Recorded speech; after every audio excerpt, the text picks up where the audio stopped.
And then no reaction, Marvel characters who probably won't survive Phase 5. Let's see what Looper has to say about this and check this out. Is Loki due for another untimely death? Could Spider-Man be swinging into another cinematic universe? Phase 5 of the MCU is upon us. But heroes beware, not everyone is going to make it out alive.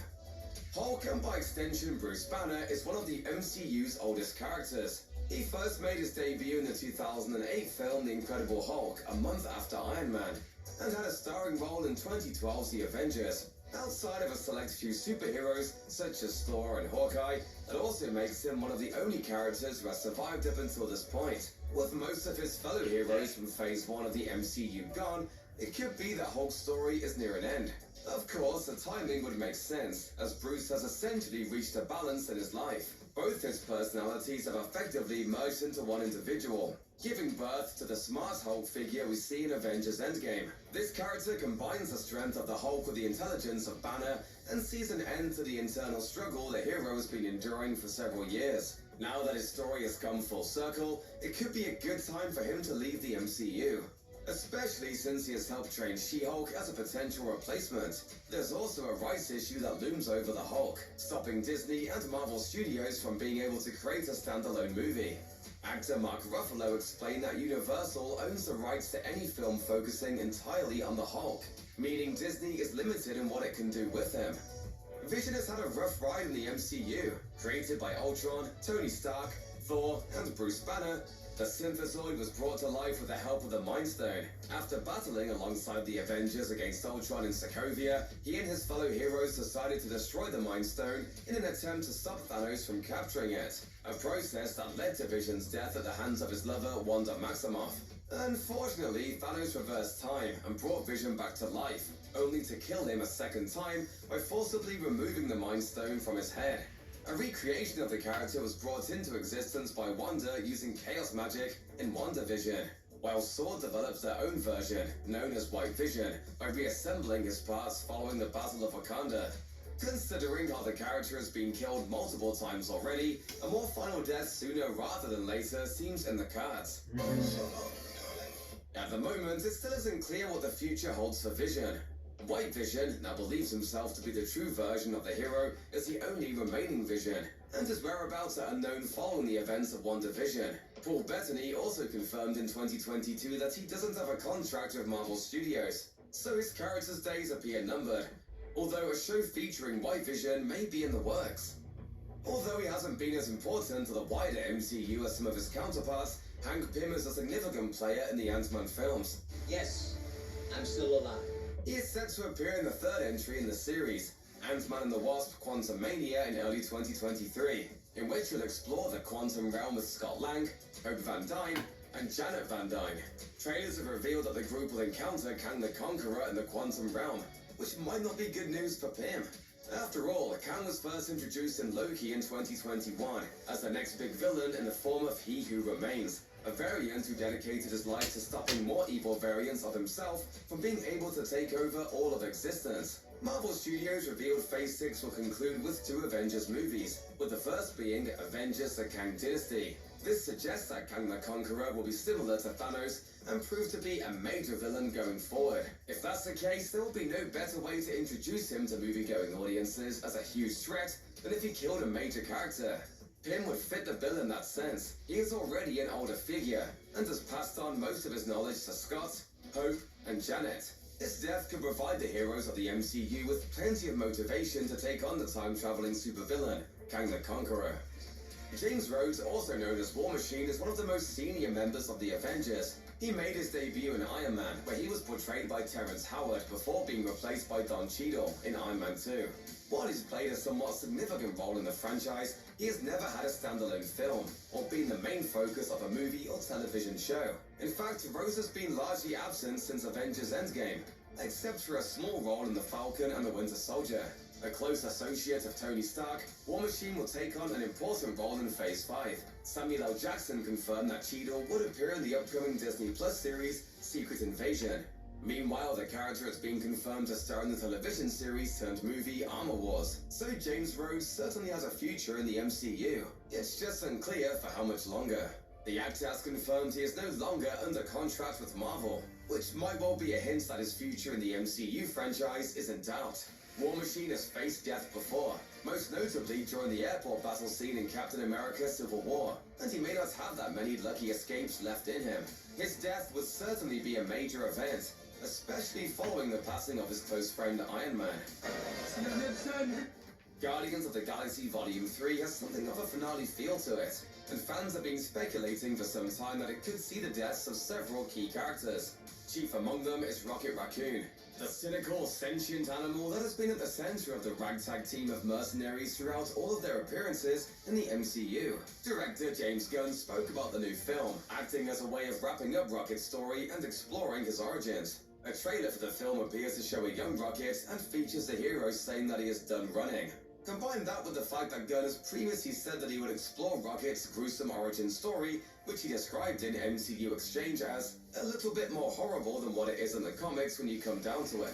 Guardians of the Galaxy 3 will be Gunn's last MCU project for the foreseeable future, as he's now in charge of the DC film universe for Warner Brothers. All this, plus the fact that Guardians of the Galaxy Volume 3 appears to have a more somber tone, might mean that fans should get the tissues ready. At the very least, seeing Rocket's full story unfold won't be easy viewing. Nebula is another member of the Guardians of the Galaxy who could see her time in the MCU come to an end during Phase 5. You could argue that the adoptive daughter of Thanos has had one of the most redemptive story arcs of any character in the series, having gone from a single-minded antagonist who wanted nothing more than revenge on her stepsister Gamora to reconciling with Gamora and joining the heroes in their fight against the Mad Titan.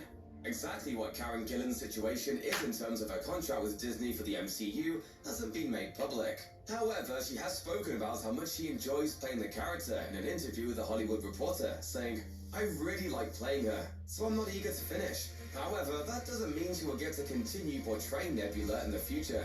And Gillan has even suggested in an Instagram post that Guardians of the Galaxy Volume 3 could be the final outing for Nebula. Considering everything that has gone on between Gamora and Nebula, it might be fitting to have one of them sacrifice themselves for the other. If that were the case, a sensible bet would be for Nebula to take the fall, as it would best suit her overall narrative as someone who has changed so much over the last decade. Drax is another longtime member of the Guardians of the Galaxy, and a familiar face in the MCU. He also has one of the most tragic backstories of any hero in the franchise. That's primarily because his beef with Thanos was far more personal than many others, as Ronan the Accuser killed his wife and daughter as part of his alliance with the Mad Titan. That means that his entire motivation and everything he has done in the Guardians of the Galaxy films has been tinged with sorrow. Despite finding a new family in the Guardians of the Galaxy, Drax the Destroyer clearly still mourns the loss of his family, and it seems almost certain that he will reunite with them at some point. Having that happen at the conclusion of Guardians of the Galaxy Volume 3 would be a fitting end for a warrior who has stood against some of the biggest threats the universe has seen. It would also give him the chance to perhaps save his new family in some sort of heroic act before going to his final reward. And in the end, I'll see my wife and daughter again. Throw in the fact that actor Dave Bautista has been very clear about the next film being his last in the MCU, and it seems almost certain that Drax will meet his end as the character's story comes to a natural conclusion. Thor is somewhat unique in the MCU.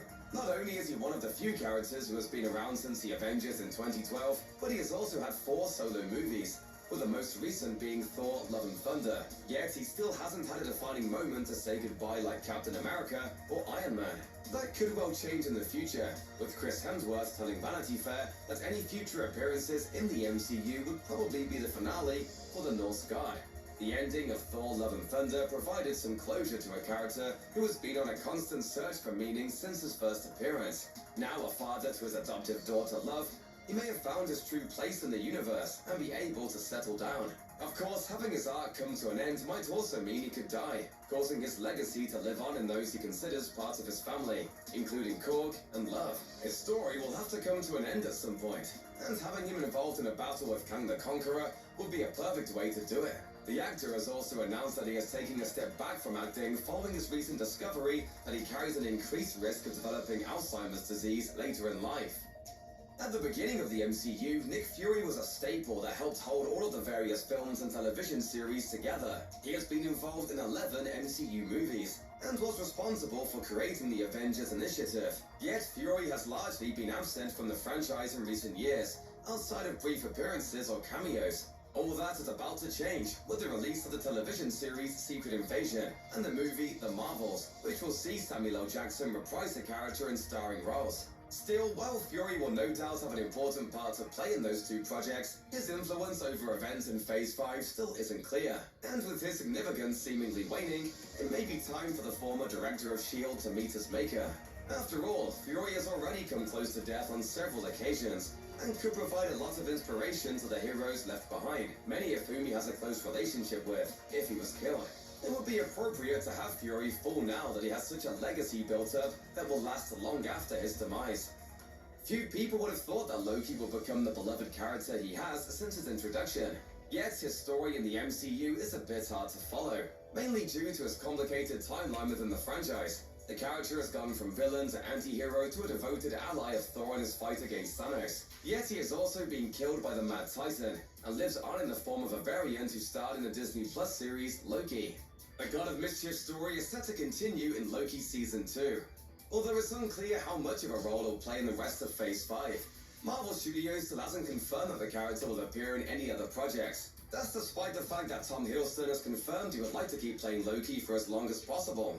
Taking into account that Loki has already been killed and will no doubt have to confront Kang the Conqueror after he and his female variant Sylvie unleash the villain upon the multiverse, then it seems likely he could die. Of course, there wouldn't be anything stopping other potential variants from continuing. Spider-Man is one of the MCU's biggest and most successful heroes. He's become a significant figure in the franchise, working alongside Iron Man, Doctor Strange, and the rest of the Avengers. But the ending of Spider-Man No Way Home effectively made everyone forget that Peter Parker exists. This not only gave the hero the anonymity to operate as an independent figure outside of the Avengers, but also allows Sony to remove him from the MCU altogether. Sony and Disney have had difficulty working together, and only struck a last-minute deal to keep Holland in the MCU back in 2019. It's possible that Peter Spider-Man could depart the MCU at some point, but others could follow in his web steps. Apart from a brief Easter egg reference in Spider-Man Homecoming, Miles Morales has been entirely absent from the MCU. But the latest movie did introduce the idea of different versions of the web-slinging hero, so it's possible Miles could show up. He could even be a potential replacement for the MCU's Peter Parker in the event that Holland's Spidey dies. The Winter Soldier, otherwise known as Bucky Barnes, has gone through one of the biggest transformations of any character within the MCU. Once a friend and ally of Steve Rogers, Barnes was transformed into a super soldier assassin by Hydra. However, he was eventually able to overcome his programming with the help of Captain America and King T'Challa of Wakanda. Now a hero in his own right, he has most recently fought against the Flag Smashers alongside Sam Wilson in The Falcon and the Winter Soldier. In an interview with Uproxx, Sebastian Stan revealed that he feels Bucky has earned himself a comfortable death, stating, "Hopefully at this point, it would be in a nice warm bed as a 200-year-old man with a family. That's his way now. I think he's earned that." Of course, that doesn't mean that's how it will go down. And with the character confirmed to be part of the Thunderbolts movie, his team up with the likes of Red Guardian, Taskmaster, and US Agent in 2024 may not be smooth sailing. Exactly what is in store for Bucky following this redemption isn't obvious. So he may end up dying as a way of passing the torch onto a new group of heroes now that his story has been told. But yeah, please subscribe, like this video. Have a great night, and see you guys. Bye.